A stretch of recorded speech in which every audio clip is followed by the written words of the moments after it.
আমি এনসিপির এই নেতাদের বক্তব্যগুলো আপনার কাছে কেমন লাগে তারা যখন সমালোচনা করে? আমার কাছে আমাদের ফরিদুল হক ভাইয়ের প্রশ্ন ছিল, উনি অনেকদিন ধরে চিন্তা করছিলেন যে সময় আমার সাথে তিনি আলোচনায় বসবেন এই প্রশ্ন করবেন যে আসলে তাহলে কারা আসলে বাংলাদেশে ভণ্ড বস্তের রাজনীতি করছে। আপনাদের যারা নেতৃত্ব দিচ্ছে তারা ঐতিহাসিকভাবে বাংলাদেশে ভণ্ড বস্তের রাজনীতি করছে। আর এই কারণেই আমি বলি যে এনসিপি তো বলেছিল যে আমরা বাংলাদেশের নতুন বন্দোবস্তের রাজনীতি করতে চাই, কিন্তু যে সময় ভণ্ডবস্তের রাজনীতি কোনো দল সেই ৭১-এর আগ থেকে শুরু করেছে, সেই তাদের সাথে তাদের নেতৃত্ব মেনে আপনি জোটে যান, তখন তো আপনার নতুন বন্দোবস্ত থাকে না, তখন ভণ্ডবস্তুই আপনাকে নেতৃত্ব দেয়। আমি সেটাই বলেছি, আশা করি আপনি উত্তর পেয়েছেন। আচ্ছা, তিনি আবার বললেন যে মানে ছাত্র দলের কয়েকজন নাকি একজনের চোখ উপড়ে ফেলেছে। এই সংক্রান্ত কোনো সংবাদ এখনো পর্যন্ত কোনো গণমাধ্যমে আসে নাই। দেখেন, দ্য ডিসেন্ট যেটা আপনার শিশির সাহেব তিনি পরিচালনা করেন, সেখানে উল্লেখ করা হয়েছে যে ছেলেটির ছবি ছাত্রদল হিসেবে দাবি করা হচ্ছে যে সে আরেকটি ছেলে সম্ভবত এনসিপি করে তার চোখে আঘাত করেছে। এই ছবিটি এই ছাত্রদল নেতার সম্পর্কে যেটি বলা হচ্ছে এটি সঠিক নয়। আমি এটি দেখাতে পারবো, আমি নিজে এটি পড়েছি। তার মানে কি? এবং ওইখানে উল্লেখ করা হচ্ছে যে এনসিপি যে ছবিগুলো প্রচার করছে হামলার, এই ছবিগুলো আসলে সঠিক নয়। মানে ওই ছেলেটিকে নিয়ে যে ধরনের ছবি প্রচার করতেছে, তার মানে কি? তার মানে ওই ছেলেটি কোথায় কিভাবে আঘাতপ্রাপ্ত হয়েছে সেটি আসলে এখনো পর্যন্ত আমরা কেউ স্পষ্ট না, এবং দ্য ডিসেন্টে এটি স্পষ্ট করা আছে।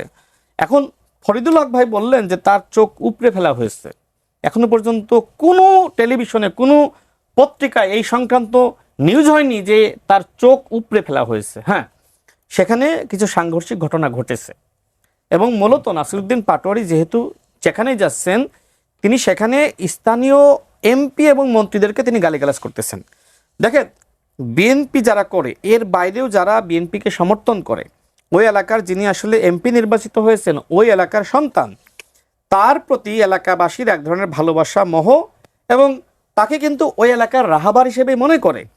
আপনি যে সময় আপনার ৩০০-৪০০ মানুষ জড়ো করে, তাও আবার ম্যাক্সিমামই জামাত এবং শিবিরের কর্মী, এদেরকে জড়ো করে আপনি এই এমপিদেরকে যারা এক ডাক দিলেই অন্তত ১৫-২০ হাজার মানুষ নেমে আসে, তাদেরকে গালিগালাজ করবেন, তখন তো ভাই ওই এলাকায় প্রত্যেকটা ক্রিয়ার একটা বিপরীত প্রতিক্রিয়া থাকে, তাই না? সেই প্রতিক্রিয়া সেখানে সৃষ্টি হয়। তার মানে কি? তার মানে এর দায় আপনাকে নিতে হবে। আপনি বলেন যে হাসিনার একটি গালির কারণে, হাসিনার একটি শব্দের কারণে, একটি লাইনের কারণে হাসিনার পতন হয়ে গেছে, রাজাকারের বাচ্চা বলেছিল। সেখানে প্রতিনিয়ত আপনি স্বরাষ্ট্রমন্ত্রীকে তুই তুকারি করে কথা বলছেন, আপনি মির্জা আব্বাস সাহেবকে নিয়ে যা তা বলতেছেন, আপনি মাননীয় প্রধানমন্ত্রীকে নিয়ে তো বলতেছেনই, তার সহধর্মিনী তার কন্যাকে নিয়ে বলতেছেন। আপনি বলতেছেন যেখানে মির্জা ফখরুল ইসলাম আলমগীর সাহেবকে বাংলাদেশের একজন সজ্জন রাজনীতিবিদ বলা হয়, তার ইমেজ সম্পর্কে মানুষ অনেক প্রশংসা করে, সেখানে আপনি বলতেছেন যে তিনি তো মন্ত্রী হওয়ার যোগ্য নন, তিনি কিভাবে রাষ্ট্রপতি হবেন? এবং যে ভাষায় কথাগুলো বলেছে, আচ্ছা এই ভাষায় কথাগুলো বলার পরে আবার আপনি বলছেন যে আমি এই গালিগালাজগুলো এগুলো আমার অধিকার, শব্দের বিপরীতে আপনি শব্দ বিনিময় করেন। এই কথাগুলো এনসিপি বলছে, এনসিপির নারী নেত্রীরা, এনসিপির অন্যান্য নেতারা তারা ফেসবুকে পোস্ট করতেছে যে আপনাকে আমি গালি দিয়েছি, আমাকে আপনি গালি দেন। তার মানে কি?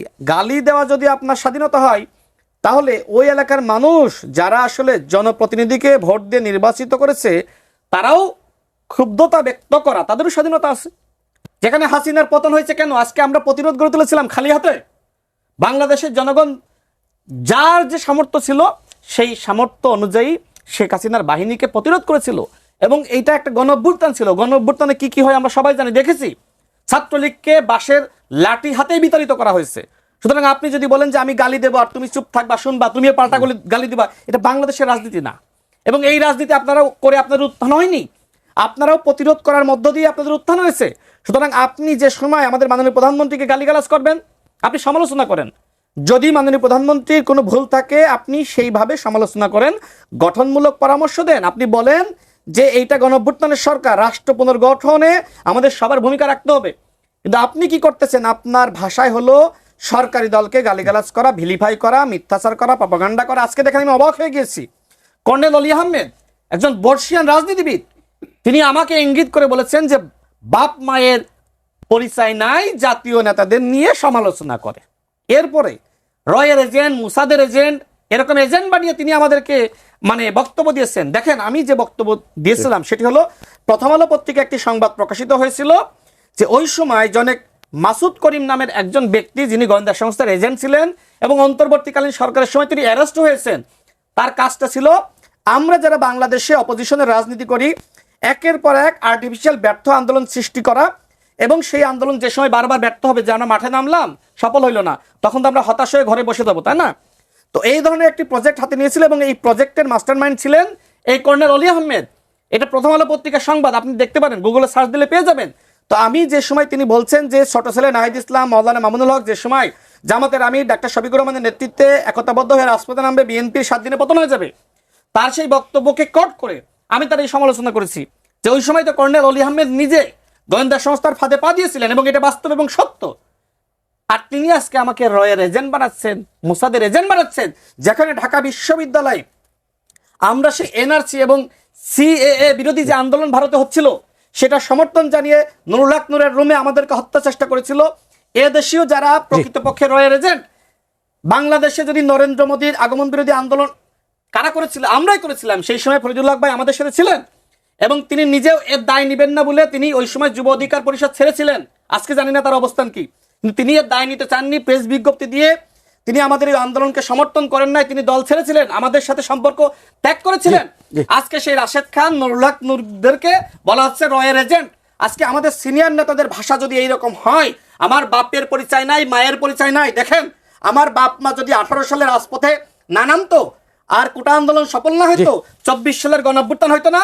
আজকে আপনি কর্নেল অলি আহমেদ যে আমার বাপ এবং মাকে নিয়ে কথা বলছেন, এই বাংলাদেশে আপনি এই ভাষায় কথা বলতে পারছেন না। হ্যাঁ, আপনার 71-এ ভূমিকা আছে, শ্রদ্ধা জানাই, কিন্তু আপনি যে সময় স্বাধীনতা বিরোধী শক্তি জামাতের সাথে হাত মিলিয়েছেন এবং বিএনপিকে আপনি ক্ষমতাচ্যুত করার হুমকি দিচ্ছেন, সেই সময় প্রকৃতপক্ষে 71-এর যে অর্জন, সেই অর্জনকে আপনি ধূলিসাৎ করেছেন। আপনি তো আচ্ছা, আর একটা বক্তব্য 1 মিনিটে শেষ করি।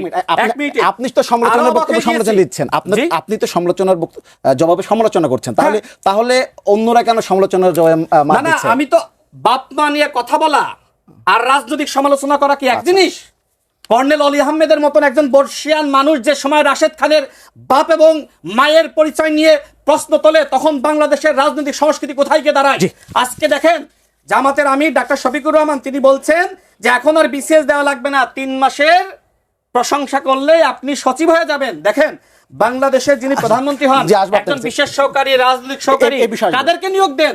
আজকে আমাদের যিনি আগামীতে প্রধানমন্ত্রী হতে চান, যিনি ইতিমধ্যে ফেসবুকে প্রধানমন্ত্রী, তিনি আজকে এই ভাষায় কথা বলছেন, মানুষকে বিভ্রান্ত করছেন, মানুষকে কিভাবে প্রপাগান্ডার মুখোমুখি করছেন। আজকে কি বলবেন? যখন 10 সেকেন্ডে, যখন জামাতের আমিরের মতন ব্যক্তি এবং কর্নেল অলি আহমেদের মতন ব্যক্তিরা একসাথে বাংলাদেশে প্রপাগান্ডা, গুজব, মিথ্যাচার, কারোর বাপ এবং মাকে নিয়ে প্রশ্ন তোলার রাজনীতি করেন, তখন বাংলাদেশে রাজনৈতিক সংস্কৃতি বলে কিছু থাকে না।